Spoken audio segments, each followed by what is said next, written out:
जय हिंद। देखिए श्रीलंका के बारे में देखते हैं कि आखिर ये इतना बर्बाद कैसे हो गया, और ये तो कंप्लीट बर्बाद हो ही जाएगा, क्योंकि जिस भी राज्य या देश की जीडीपी डेब्ट टू जीडीपी रेशियो 60 से ऊपर जाता है वो बर्बादी की ओर जाता है, और 100 क्रॉस किया तो कंप्लीट बर्बाद हो जाता है। और श्रीलंका का डेब्ट टू जीडीपी रेशियो 110% हो गया है। देखिए श्रीलंका को आज़ादी मिली 4 फरवरी 1948 को। यहाँ पे 22 मिलियन लोग रहते हैं यहाँ पर। इसका पुराना नाम सीलोन था। पहले ये भारत से शुरुआत में कई सारी इससे लड़ाइयाँ हुई थी। बहुत प्राचीन काल में भारत के राजा करिकाल आक्रमण किए थे वहाँ पे। राजा राज ने किया था, राजेंद्र चोल ने किया था, देवराय द्वितीय ने किया था, कई समय किया था। उस समय इसका पुराना नाम सीलोन था। इसकी राजधानी भी टाइम टाइम पे बदलती रही। एक समय था जब अनुराधापुर थी, फिर इसके राजधानी कैडी हुई, फिर कोलंबो हुआ, अभी इसका राजधानी श्री जयवर्धनपुरम हो गया है। इसके बड़े शहर की बात करेंगे तो इसके नीचे में हम्बनटोटा शहर जो है, यहाँ पर ये काफी बड़ा शहर है हम्बनटोटा, इसका बंदरगाह यहाँ पर। और यहाँ पर ट्रिंकोमाली इसका पेट्रोलियम रिजर्व बहुत बड़ा है, जिसे भारत ने अभी लीज पर ले लिया। इसका ऊपरी राज्य जाफना कहलाता है। ये वाला जगह जाफना है, जहाँ पर लिट्टे नामक एक उग्रवादी संगठन पनपा था। अब इसके बारे में एक एक करके समझते हैं। देखिए श्रीलंका का 2 ही बिजनेस होता है, एक इसके यहाँ खेती होती है, दूसरा टूरिस्ट होते हैं।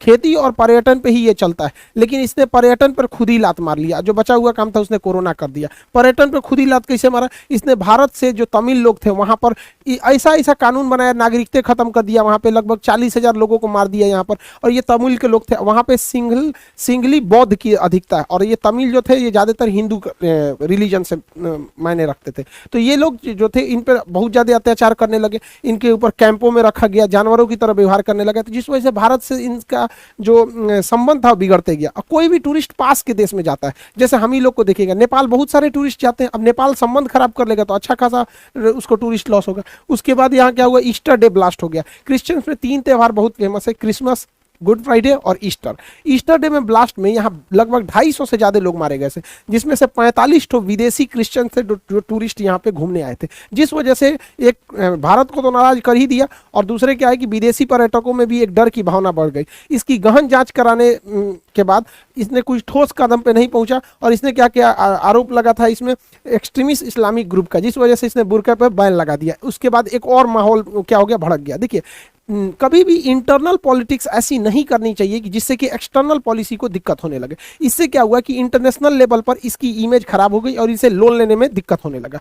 और इसने इसके जो इंटरनल वायलेंस हो रहे थे उसको फेसबुक ने बहुत बढ़ा दिया। यहाँ पर सोशल मीडिया किसी चीज़ को बहुत बढ़ा रहा है, इसको कंट्रोल करके रखना चाहिए। यहाँ पे जितने भी ये डूबा है इसमें फेसबुक का भी बहुत बड़ा हाल है। भारत में भी क्या है कि मीडिया को भी यहाँ क्या है कि अगर कोई अप्रिय घटना होती है, जैसे दिल्ली में हिंसा हुई थी, उसे सप्रेस करके दिखाना चाहिए। आप कल्पना करके सोचिए, अगर हम लोग को ये न्यूज आए कि लंदन में ब्लास्ट हुआ, लंदन में दंगे फसाद हो गए, तो हमारी खबर हमारे दिमाग में क्या इमेज बनेगा लंदन के लिए कि यार लंदन सेफ शहर नहीं है। लेकिन अभी कैसा लगता है, लंदन बड़ा फेमस जगह है घूमने के लिए। तो मीडिया को भी ये सोचना चाहिए कि दिल्ली में अगर कुछ भी होता है तो दिल्ली राजधानी है, उसे सप्रेस करके दिए, पुलिस को काम करने दीजिए। पुलिस से ज्यादा तो मीडिया वाले कूद जाते हैं, हमारे चैनल की टीआरपी बढ़ेगा। देखिए यहाँ पे 3 इंच का ईंटा था, 12 इंच का घर पे से फेंक दिया, ऐसा ऐसा दिखाएगा सब, जिससे कि ऐसा लगने लगेगा कि वो देश क्या है, अशांत हो जाता है। तो यहाँ पर क्या हुआ था, फेसबुक ने श्रीलंका पे इतना ज्यादा वायलेंस को फेसबुक के एल्गोरिथम ने दिखाया था कि वहां से टूरिस्ट आना ही कम कर दिए। बचा हुआ काम को पूरा कर दिया कोरोना की वजह से इतना लंबा लॉकडाउन लगा, इंटरनेशनल फ्लाइट बैन लग गए, जिस वजह से यहाँ पे पर्यटन पूरी तरह से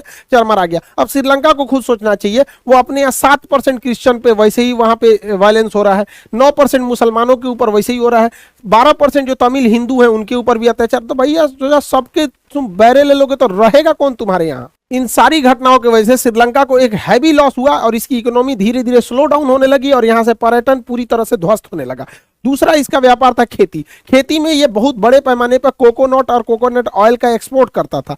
यहाँ पर नारियल की खेती बहुत ज्यादा होती है, केरल में भी होती है, तटीय राज्यों में। देखिए हम लोग के यहाँ जो नारियल होता है वो लंबे पेड़ों पर होते हैं, लेकिन यहाँ जो तटीय राज्य होते हैं वहाँ नारियल की लंबाई बहुत कम होती है, मतलब 10 फीट 15 फीट पे नारियल हो जाता है, और काफी ज्यादा मात्रा में होता है यहाँ पर नारियल। तो नारियल की खेती बहुत ज्यादा होती थी यहाँ पर। साथ में यहाँ पे रबड़ की खेती होती है। रबड़ जो होता है, नेचुरल रबड़ जो होता है, वो यहाँ से इसमें रबड़ के पेड़ से दूध से निकाला जाता है, जिससे ये रबड़ को बनाया जाता है। तो ये रबड़ की खेती भी बहुत ज्यादा इसके पास होती थी। दूसरा चाय में तो ये बहुत ज्यादा एक्सपोर्ट करता था दूसरे देशों को, और खेती पे ये कुछ हद तक आत्मनिर्भर भी था। हमारे यहाँ से कम चाय होता है यहाँ पे, लेकिन हम लोग के यहाँ चाय पी भी तो जाते हैं। इतनी जनसंख्या है उस पे से, जिसको देखो सुबह में दिन भर में 3-4 टाइम चाय पी लेता है यहाँ पर, जिनको चाय की आदत लगी रहती है। तो ये यहाँ पर काफी अच्छे से फल फूल रहा था। लेकिन यहाँ पे चौपट नेता सब, देखिए नेताओं का पढ़ा लिखा होना बहुत ज्यादा जरूरी है, वरना ये ऐसा चौपट करेंगे समझे जिसकी खामियाजा कई पुश्तों को चुकानी पड़ती है। नेतवा कहा कि भाई जो हम लोग यूरिया, पोटास, डीडीटी जो सिंथेटिक खाद का प्रयोग करते हैं, रासायनिक खाद का, इनके पास टेक्नोलॉजी नहीं थी श्रीलंका के पास, तो इन्हें इंपोर्ट करना होता था। ये लगभग $400 मिलियन प्रति वर्ष खर्च करते थे, यानी 3000 करोड़ रुपए का ये खाद मंगाते थे। इस खाद से ये फायदा होता है कि इससे पैदावार बहुत तेजी से होने लगता है, बहुत ज्यादा पैमाने पर, लेकिन ये क्या है, महंगा आता है। दूसरा, ये खेत को एक लॉन्ग टाइम में नुकसान पहुंचाता है। तो इसने सोचा एक काम करते हैं, इसका आयात पे बैन लगा देते हैं। ऑर्गेनिक खाद, नेचुरल खाद का प्रयोग करेंगे, जैसे हमारे यहाँ पत्तियों को सड़ाकर केचुआ से बनाया जाता है, गाय के गोबर से, उसे ऑर्गेनिक खाद कहते हैं। ये क्या है, ऑर्गेनिक खाद की एक खराबी क्या है कि अगर आप ऑर्गेनिक खाद का प्रयोग करेंगे तो ये आपको 15 से 20 साल बाद इसका रिजल्ट दिखेगा। जैसे भारत में सिक्किम पहला पूर्णतः जैविक राज्य बन गया, वहां पे ऑर्गेनिक खाद का होता है। मिजोरम दूसरा हो गया, पूरी तरह से जैविक शहर अगरतला हो गया। ये सब क्वेश्चन याद रखिएगा, एग्जाम में पूछता है। तो इस खाद के प्रयोग से काफी फायदे होते हैं, लेकिन इसका फायदा तुरंत नहीं दिखता है, और ये इन सारे खादों का फायदा तुरंत दिखता है। तो श्रीलंका का मंत्री पढ़ल लिखल तो था नहीं, उसने आयात पर बैन लगा दिया।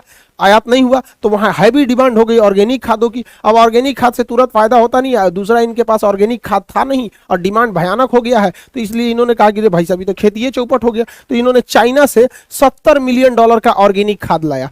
अब बताइए, चाइना से मंगा रहा है, खाने पीने का सामान तो कभी नहीं मंगाना चाहिए, तो खाद मंगाया, उस खाद में बीमारी लग गया और अजब टाइप के बैक्टीरिया पाए गए सब इसके खाद में, चाइना वाले में, और पेड़ में खा जाते थे। मतलब खाद डाला जाता है पेड़ उगने के लिए, सोच रहा चाइना का खाद डाला जाता तो पेड़ में खा जाता था। तो श्रीलंका ने इस खाद को वापस पैक किया और वापस जहाज से भेज दिया चाइना में। इसे भेजने में श्रीलंका को $7 मिलियन का खर्चा आया। वाह रे श्रीलंका, वाह रे चाइना, वाह यार, इससे बड़का दगाबाज तो दुनिया में कोई नहीं हो सकता। हम लोग पाकिस्तानियों को कमीना समझते थे, ये उसका भी बाप निकला सब। सोचिए किस तरह से, इससे दोस्ती ही नहीं रखनी चाहिए इन चोटों से, फादर ऑफ कोरोना। इस खाद वाला जो संकट है, इसका नतीजा ये हुआ कि जो श्रीलंका अपने खाद्यान्नों पर आत्मनिर्भर था, उसे गेहूं और चावल जैसे चीजों को भी इंपोर्ट करना पड़ गया अपने देश के पेट पालने के लिए। अब टूरिस्ट चौपट हो गया, खेती चौपट हो गया, अब पैसा आएगा कहां से? जिस वजह से इनके पास पेट्रोल को आयात करने का पैसा नहीं था, तो उस वजह से पेट्रोलियम महंगा होते गया। पेट्रोलियम इतना महंगा हो गया, अब पेट्रोलियम के ज़्यादा महंगा होने से पेट्रोलियम को लेने के लिए लाइन पे लाइन लगने लगे सब। वहाँ पर पेट्रोल का रेट इतना महंगा हो गया, 350 रुपया लीटर हो गया। अब ये पेट्रोल और डीजल के महंगा होने से हर चीज़ पर इफेक्ट